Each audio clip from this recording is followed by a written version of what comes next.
porque en este vídeo te voy a enseñar cómo este juego manipula los miedos más profundos y aterradores de un padre o de una madre, cómo este juego manipula los miedos de una familia y cómo juegan con otro de los mayores miedos del ser humano. Porque uno de los mayores miedos del ser humano puede ser o bien el miedo al abandono o bien el miedo a la soledad. ¿Qué te animo a ti a pulsar cuál crees que es de los dos? ¿Qué? Le has pinchado a la imagen y se te ha pausado el vídeo, ¿verdad?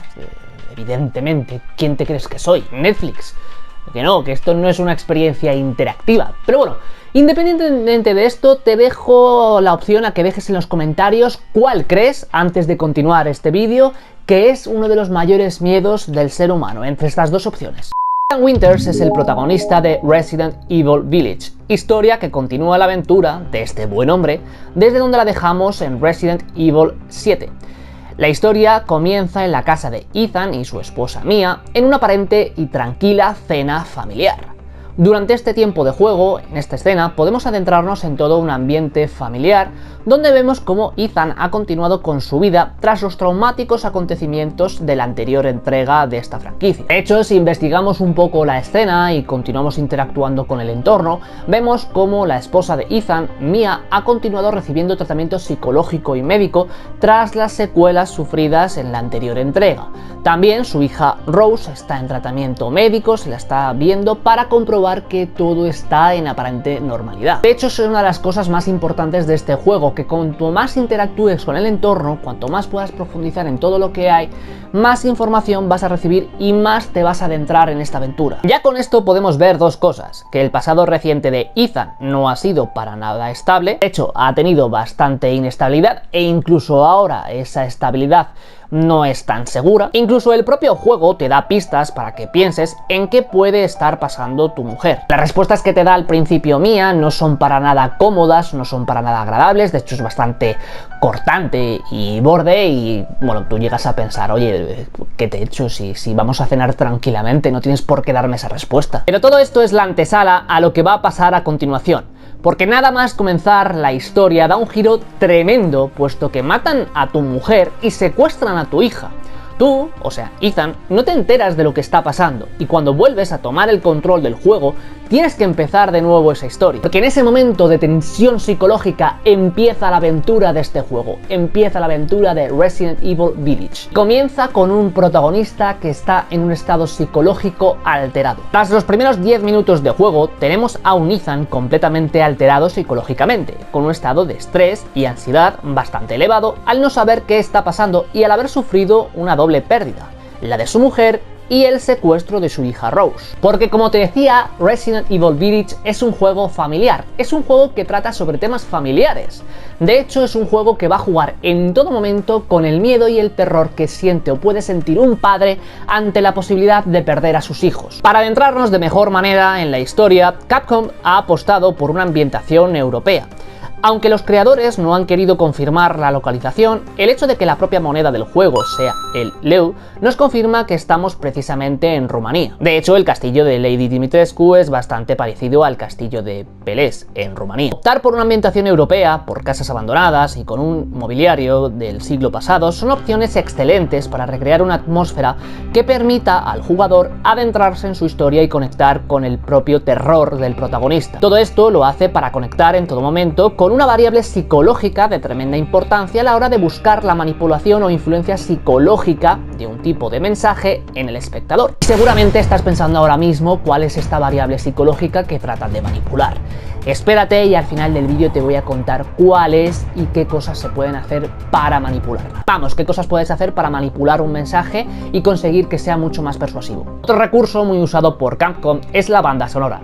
Usar una banda sonora adecuada con cambios en el tono, el ritmo y la intensidad permite crear un ambiente tremendamente envolvente que solo necesita añadir un componente narrativo tremendamente cuidado para envolver al espectador, en este caso a los jugadores, en una trama que te atrape. Y a esto se le añade un componente psicológico más, un componente psicológico que usan de manera maravillosa, que es la incertidumbre. La incertidumbre es una clave de vital importancia en esta entrega. De hecho, desde el momento en el que empiezas, no sabes realmente qué está pasando, qué ha pasado con tu hija Rose, qué está pasando en la aldea, no sabes si realmente quien controla a estas hordas de zombies, vampiros, / hombres lobo es alguna especie de entes, si están simplemente ahí por al azar.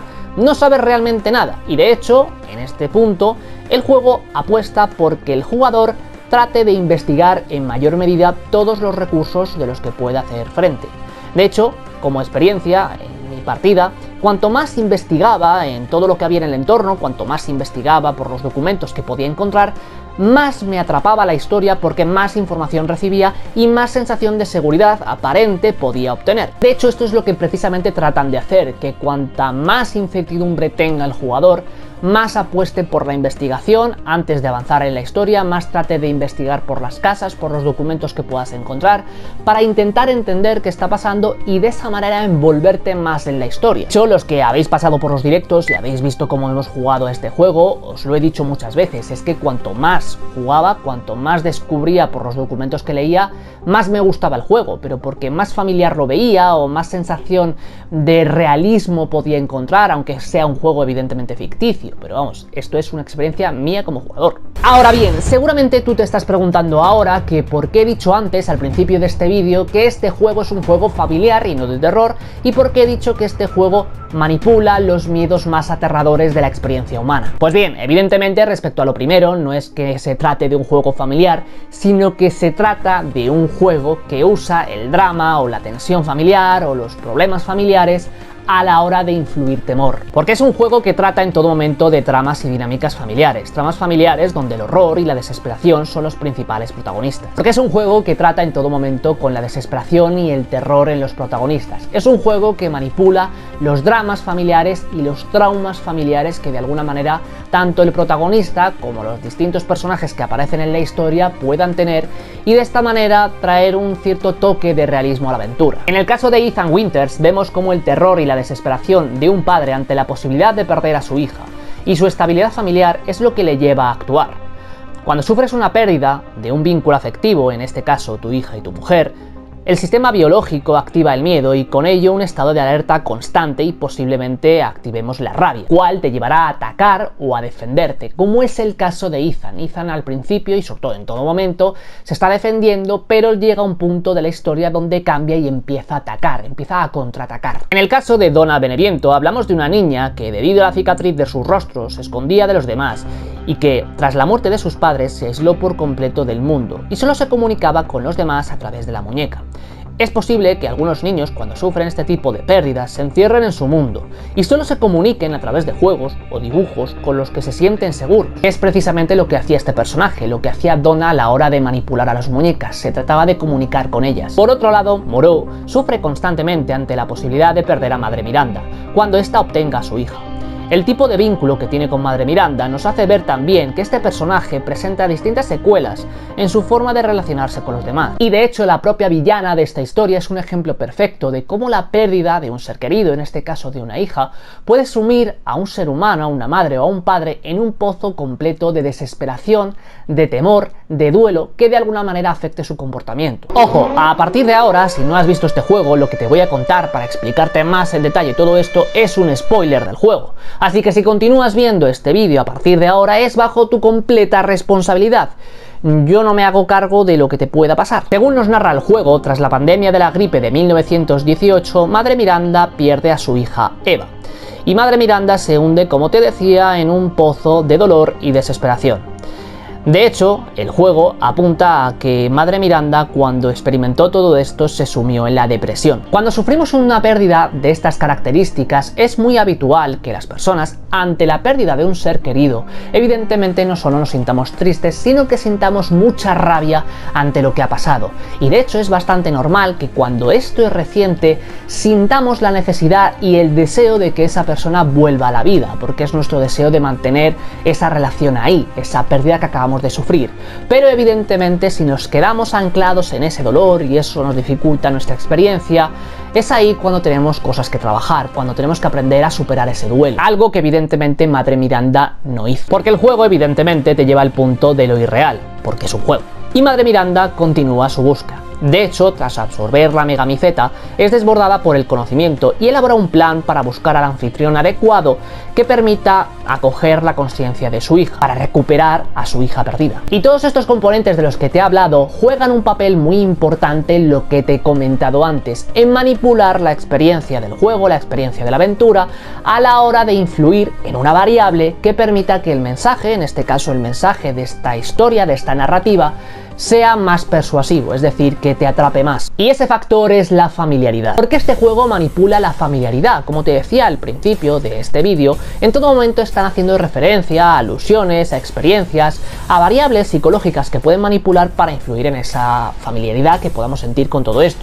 Para empezar, la ambientación. La ambientación europea a todos más o menos nos puede resultar familiar. Típica y clásica de películas de terror, de películas antiguas, de una ambientación tétrica, de una ambientación hostil, y por supuesto si a esto le añadimos el componente de que la moneda es la característica de Rumanía, mucho mejor. Si a esto evidentemente le añadimos, como te decía, la característica de las casas abandonadas, de las casas antiguas, de esos muebles antiguos que de alguna manera es posible que te hayas encontrado alguna vez en tu vida, pues más familiar va a ser todo esto. A eso le añadimos la experiencia de los protagonistas, los miedos que puedan sentir los protagonistas, la experiencia de vida que puedan sentir. En todo momento, de alguna manera, nos podemos sentir ligeramente inclinados hacia un personaje u otro, a empatizar con unos personajes o con otros, porque en todo momento hacen referencia a esos temores y a ese miedo propio de la experiencia humana. Te estarás preguntando ahora que cómo sería posible manipular esta familiaridad a la hora de que tu mensaje, lo que quieres comunicar, sea mucho más persuasivo o que ese mensaje pueda calar más. Pues precisamente influyendo en la familiaridad, en tratar de que sea lo más familiar posible de cara al espectador que te está viendo. De hecho, ¿por qué os creéis que los mensajes que pueden lanzar muchos influencers, muchos streamers o muchos youtubers calan más que un mensaje que te pueda decir tu padre, tu madre o una figura de autoridad?